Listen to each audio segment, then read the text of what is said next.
Hey guys, so this week, you guys can see the setup's a little bit different. I'll explain that in just a moment. This week, it's been a little bit crazy. Louis Farrakhan has endorsed Ilhan Omar. AOC has been implicated in a dirty money scandal, even though she gave that long speech on the House floor about how dirty money and politics is bad and all that. And I'm sure that Trump said or tweeted something bombastic this week. But we're not going to talk about that. We're going to talk about something completely different that is actually much more important. Everything that's going on in the news right now, this is more important than that. So listen up after I roll the obligatory thing.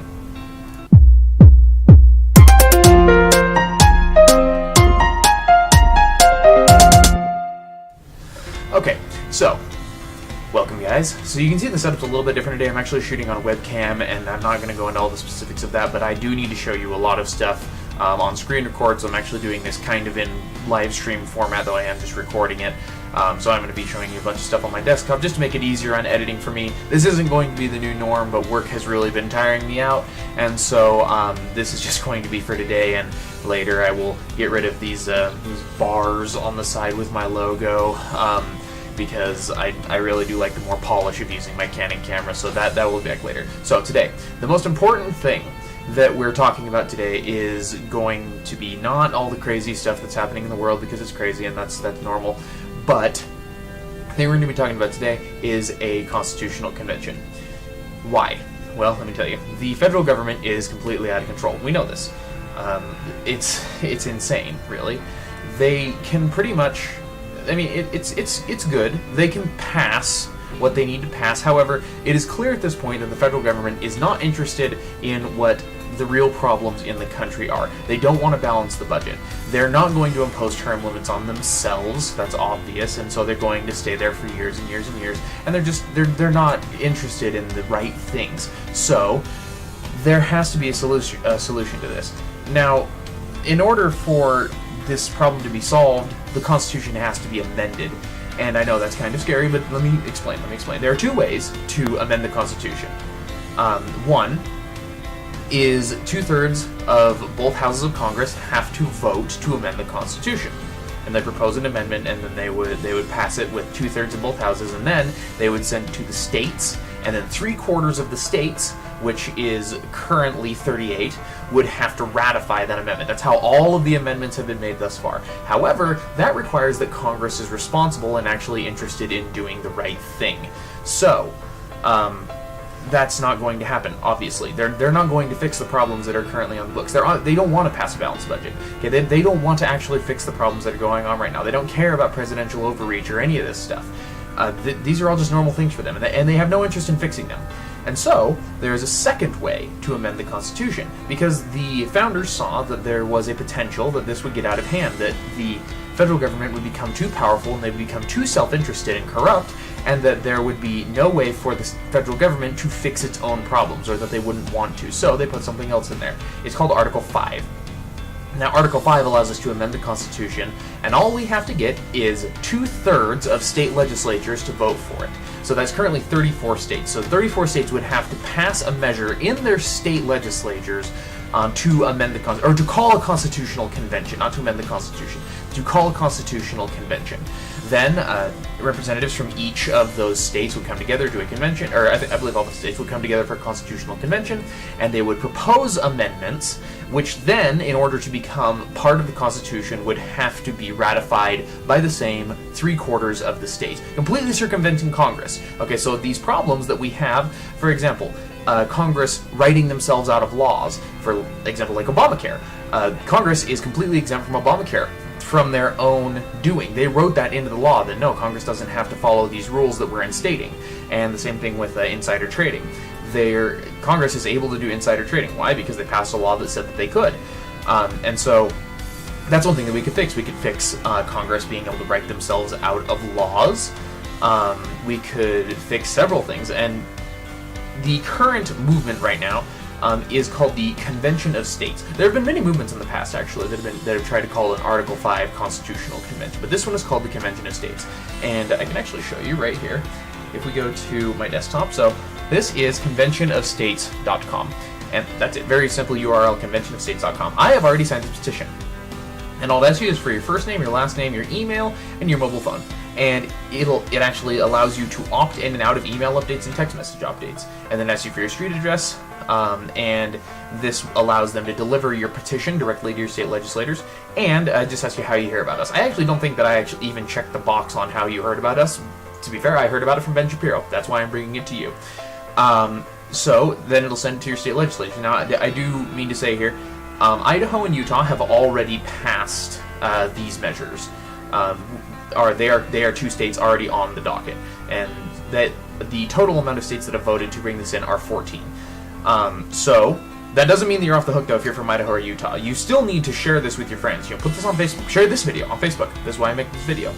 Go ahead and put it on Facebook and help your friends that live in other states know about this issue and know that this is a movement so that we can get this rolling. Because 14 states is a far cry from the 34 that we need to call the convention, and we do need 34. We cannot call it with any fewer. There's a couple things I want to go over. I want to make this really short if you guys want to get going. I don't want to take a ton of your time today. I want to talk about really quick what would be done. There are no hard amendments that have been written right now, but we do have a general direction that we want to go. One is fiscal restraints, and this is actually on their site too. If you go to the top of the petition, it tells you a short, abbreviated list of things that they want to do. And among those, there are there are fiscal restraints, and one of those that has been talked about is a balanced budget, that we would have an amendment in the Constitution that says Congress shall pass a balanced budget, and they will not adjourn without passing a balanced budget. We could do that, and it would be easy as pie. That would be something very important, and we could fix a lot of problems just with that. We could get the out-of-control spending under control. Also, power and jurisdiction. For example, we could get rid of eminent domain, which essentially says that if you're a little farmer in Arkansas and the government comes in and says, well, we want to turn your land into a solar farm, they can essentially just take your land, which is completely against the Bill of Rights, completely against it, but they do it. They can just take your land and they compensate you with cash, but they still stole your land. The federal government can just take it if they want, as long as they think that it is a bigger value to the country than it is to you personally. Completely unconstitutional, needs to be done away with. We could get rid of that. We could also limit their ability to write in special interests. We could put a length on bills. The way that I actually like to see it, of course I don't want it written into law this way because it would be ridiculous, but if you could not get your bill done with 3 wishes from a genie, then the bill is too long and it must be shortened. Of course, we would have to make that more official language, like say, your bill must be 100 pages or less, etc., etc. And I understand people don't like even bills that are 100 pages long, but the budget, there are a lot of things to allocate money to, and etc., etc. Anyway, one of the most important things that we could put in is term limits. Term limits would be so good. Let me show you something right here really quick. If we go to my desktop again. So, this is a Wikipedia page, and I'll actually link this in the description because this is super interesting. We talk about a lot how congressmen have been in Congress for far too long, but we don't often talk about exactly how long that is. So this is actually listed on their total tenure, those there, and the ones highlighted in green are actually still there. So we can see that those that are in Congress right now, and the ones that have been there the longest, we have this guy. He's a Republican from, where's he from? Alaska, I think. And he has been there for 46 years. The next guy, 44 years, 44 years, 42 years, 40 years, 40 years. These guys are all still in Congress. And these are other guys that have retired. This guy, John Dingell, he was in Congress for 59 years. And it's Democrats and Republicans both, and it's ridiculous. No one should ever be in Congress that long.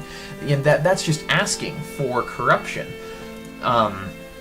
It really is, because the longer you stay in there, the more you have incentive to build up these special interests, and that's something that we can totally get rid of. That's really the short version, guys. And so if you feel like you have a good basis here and you know what's going on, if you still have concerns, please stick around, because I'm going to go over some major concerns that people have with it. If not, go ahead and click away. But please, please, please share this video on Facebook so that your friends, and like this and comment and all that stuff, because that helps get the word out, and it'll help it show up in other people's suggested feeds and that kind of thing. But share on Facebook so that your friends from other states can go ahead and get this word out, right? We need this to happen. We really need this to happen. And like I said, if you still have concerns about a runaway convention or stuff like that, I'm going to go over that if you stick around. But if not, toodaloo, I won't take any more of your time. You guys have a good day. Okay, if you guys are still here, we're going to dig just a little bit deeper. So one major thing I do want to mention, because this is something that's brought up a lot, is they say that Antonin Scalia, who was a famous judge on the Supreme Court, very conservative, very staunch conservative, really good man, who passed away just a couple of years ago, might have even just been last year. I honestly can't remember because politics moves too fast. But one of the things that... I'm sorry, lost my train of thought here. One of the things that a lot of the people who are against the Constitutional Convention have said regarding this is that it's dangerous, and even Antonin Scalia was against it. This is not true. Actually, if you go over to their page, onto the Convention of States page, and go to resources, there's actually a frequently asked questions box, and it's got a spot about the controversy with Antonin Scalia and how no, he wasn't actually against this, because that would be a concern. He's a lot smarter than me. Okay, it would be akin to like George Washington being against a... Okay, he's not George Washington, but that's the kind of level. He's far above me. So if he was against it, I would be concerned. But it turns out he's actually not. So that's something very important to know. So the biggest thing here that a lot of people have concerns about is that the Constitution Convention would quickly become a runaway convention. That mostly the states would propose far too many amendments, or amendments that weren't even talked about. Like, say, oh, let's just pitch out a 28th Amendment that said, I'm sorry, the Red Bull is wearing off, guys. I am so tired. Let's say they propose a new amendment that says, okay, the Second Amendment is hereby nullified. Okay. That is a very real concern, right? Because they could pass that and then boom, no more Second Amendment. And that's actually it. They would just overturn the Second Amendment just like that. Now let me just relieve your fears really quickly. Here's a picture of the states. Each state, as far as I know, would have equal representation at this convention. So, because you're voting per state, you're not voting per capita, you're voting per state. It is the states that have to ratify the amendment, not the people. And granted, the people send the state legislatures, you understand. So, this should alleviate your concern some about, say, crazy Democrats coming in and saying, let's put a amendment in that abolishes private profit, which is ridiculous. And they could propose it. However, on this chart you see there are 30 red states, 18 blue states, and 2 that are split. And you have to have 38 states all agree on a single amendment for it to pass. There's no way that we're going to wind up with, say, an overturned Second Amendment. It's just not going to happen. So we needn't worry about that. One of the other things is that they worry that the Constitutional Convention will quickly be overrun, like I say, by these crazy things, and that all of these, a bunch of amendments will be thrown in, way too many to process. It's possible. I don't think it will happen, and here's why. Because 38 states have to agree on an amendment in order for it to become part of the Constitution, it doesn't behoove anyone to throw in a ton of amendments. Because if you throw in a ton of amendments, the odds of any of them passing go down exponentially. Because, just think of this, with how polarized the country is right now, it's going to be hard to get 38 states to agree on even one amendment. So if you throw in a bunch of them, the odds of any of them passing go exponentially down. And so it doesn't work to anyone's benefit to propose tons and tons and tons of amendments. I don't think that that's going to be a problem. And so I really hope that this kind of irons it out. I really hope that you guys will also go and support.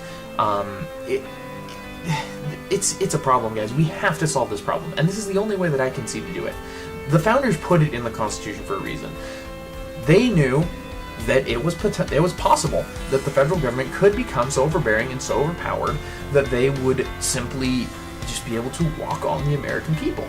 And of course, they put the Second Amendment in there for this reason, so that we can do a violent overthrow. Let's potentially skip that. Let's skip some bloodshed, and just go through Article 5. That's a lot easier. And come on, ammunition's kind of expensive.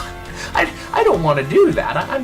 I'm not in the mood for a violent revolution at the moment. I don't think that we're there yet. This can be done a lot easier. It was put in there for the same reason, so that we can essentially overthrow the government peacefully. We can take away their overpower, and we can take away their ability to really step on the rights of Americans. So please, guys, like this video, subscribe, share it on Facebook. I apologize it's a little bit choppy. I'm doing this in one shot just to kind of alleviate some stress on myself. Like I said, work is really tiring me out. And the last thing I want to say is just, people say, what are the odds? What are the odds this actually happens? I don't know. Probably slim. But what would you rather have? Would you rather have it just go completely out of control and have you not even try to do anything? Or would you rather try to do something and have it fail, right? Whether to have, loved and lost it not, then never to have loved at all, that kind of thing.